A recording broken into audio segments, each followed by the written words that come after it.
Good morning. Ngasigi video hapeta yang minarase ko ma'am. Ado ngasi se ningthokaba numit ko. Ningthokaba numit ki card message aduga timing afaba amana color se angoba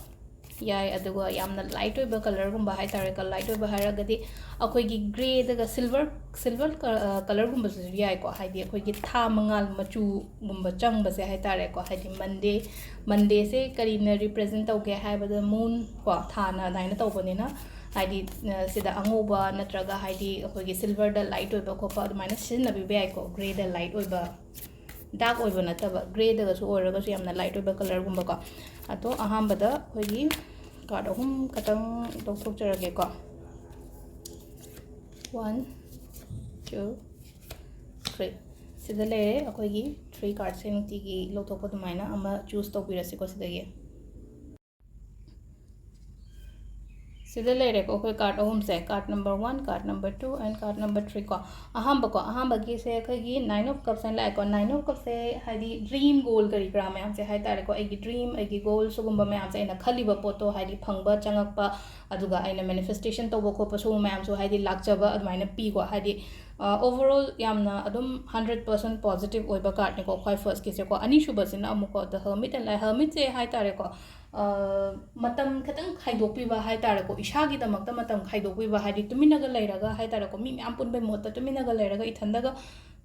kadaga phajana kaino tawraga hai tare ko mi punba natabida kada phajanaga leiraga ai ithanda leira kanda haidi khanba hai tare ko aina tawge aina pangthoke khaliba kholi myam do haidi phajana kok thada bagumba adumaina gumba oina oigani ko thabeng khangi maramdaga hairaga su ko ado hajik se hai tare ko haidi itomda leibana so hena engonda hai tare ko nungai ba su phawgani ko ahum su basina musmaina hare ko ahum su basina kaino akoigi sida hai se kaino ma age of pentacles hai ko age of pentacles se akoina